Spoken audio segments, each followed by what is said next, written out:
بسم اللہ الرحمن الرحیم۔ السلام علیکم پیار ٹیوب کے بہت ہی محترم ویورز، آج میں آپ کے لیے ایک بہت ہی معلوماتی بک لے کر حاضر ہوا ہوں۔ امید ہے آپ اس بک سے اپنی معلومات میں اضافہ فرمائیں گے اور اس بک کو پسند کریں گے۔ آج کی بک کا نام ہے بوستان صدی۔ تو آئیے اس بک کا مطالعہ کرتے ہیں۔ سب سے پہلے اس بک کی ابتدائیہ سے آغاز کرتے ہیں۔ حضرت شیخ صدی علیہ رحمت کا نام شرف الدین لقب مصلح الدین تخلص صدی اور وطن شیراز ہے، جو صدیوں تک ایران کا دارالحکومت رہا، جس کی وجہ سے آپ کو شیرازی کہا جاتا ہے۔ آپ کی پیدائش 569 بمطابق 1333 عیسوی کے لگ بھگ ہوئی ہے اور وفات 691 ہجری میں ہوئی۔ اس لحاظ سے تو آپ کی عمر 102 سال بنتی ہے، مگر تذکرہ نویسوں نے آپ کی عمر 120 سال لکھی ہے۔ وللہ العلم، آپ کے والد ماجد شیخ عبداللہ شیرازی چونکہ بادشاہ اتابک سعید زنگی کے ملازم تھے، اس لیے شیخ علیہ رحمت نے سعید کی نسبت سے اپنا تخلص سعیدی تجویز فرمایا۔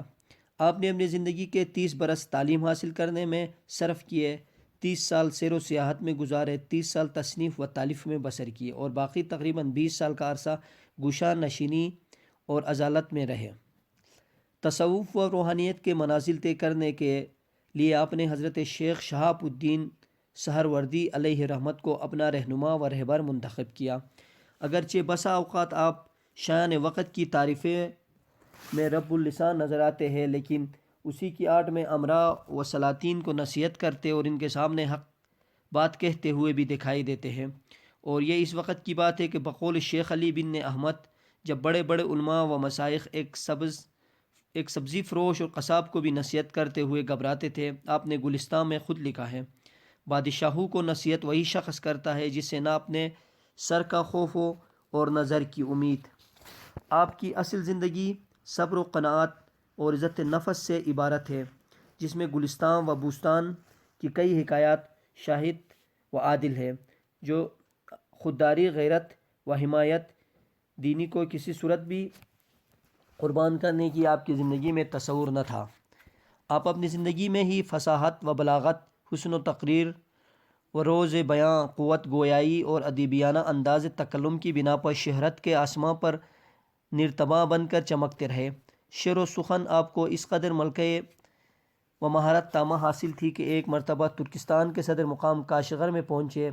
یہ ان دنوں کی بات ہے کہ جب چنگیز خان نے سلطان محمد خوارزم سے چند دنوں کے لیے صلح کر رکھی تھی۔ شیخ مسجد میں پہنچے تو دیکھا ایک طالب علم مقدمہ زمہشری ہاتھ میں لیے ضربہ زید العمرہ کا رٹا لگا رہا تھا۔ شیخ نے ازرح مزاج طالب علم کو فرمایا: بھئی میاں شہزادے، خوارزم و چنگیز میں تو صلح ہو گئی ہے، لیکن زید و عمر نے کون سا ایسا جرم کیا ہے کہ ان کی لڑائی آج بھی جاری ہے اور صلح نہیں کر رہے؟ طالب علم اس ظرافت آمیز مقولے پر ہنس پڑا اور پوچھا: آپ کا وطن کون سا ہے؟ شیخ نے فرمایا: شیراز۔ شیراز کا نام سنتے ہی طالب علم نے فوراً صدی کا کلام سننے کی فرمائش کر ڈالی۔ شیخ نے فی البدیہہ عربی کے 2 شعر سنا دیے۔ اس نے فارسی کلام کا مطالبہ کیا۔ شیخ نے اسی وقت شعر بنایا اور سنا دیا، جو کہ یہ ہے: اے دل عاشق بدم تو سید، اے دل عاشق بدم تو سید، ما بتو مشغول و تو با عمر و زید۔ یہ شعر سنا کر صدی تو کاشغر سے روانہ ہو گئے اور طالب علم ورطہ حیرت میں ڈوب گیا۔ جب کسی نے بتایا کہ یہی صدی تھے تو کف افسوس ملنے لگا کہ کچھ اور حاصل کر لیا ہوتا۔ شیخ کی تصنیف میں تو گلستان و بوستان ایسی 2 کتابیں ہیں کہ بہت کم کسی کتاب کو ان جیسی مقبولیت ملی ہے۔ کئی ممالک اسلامیہ میں یہ کتاب باقاعدہ مدارس کے نصاب میں شامل ہے۔ جو مقام فارسی نثر میں گلستان کا ہے، وہی فارسی نظم میں بوستان کو حاصل ہے۔ بوستان کی تقریباً تمام حکایات صدی کی اپنی آپ بیتی و تجربات و مشاہدات پر مبنی ہے، لیکن اپنی اس سرگزشت سے بھی انہوں نے جو اخلاقی نتائج اور پند و نصائص اخذ کیے، ان کا اثر پڑھنے اور سننے والے پر دیرپا ہوتا ہے۔ یہ کہنا کہ بستان کی شہرت کا سبب یہ ہے کہ اس میں اخلاق جیسے اہم مضمون کو زیر بیس لایا گیا ہے، اور وہ بھی نظم میں محل نظر ہے، کیونکہ فارسی ادب پر نگاہ رکھنے والے اچھی طرح جانتے ہیں کہ اخلاق و موازت پر اس طرح کے 20 کتابیں لکھی گئی، اور جن میں بعض تو درس نظامی کے نصاب میں بھی شامل ہے، مگر ان کے نام بھی زبان پہ بمشکل چڑھتے ہیں۔ قاری و سامع پہ اثر ہونے تو بعد کی بات ہے، اس کے برعکس بستان نے لوگوں کے اخلاق و سیرت پر صدیوں محیط جو اثر ڈالا ہے وہ باکمال و لاجواب اور بے مثال و عدیم النظیر ہے۔ یقیناً صدی کا اپنا شعر صوفی صدائیں انہی پر صادقات ہے۔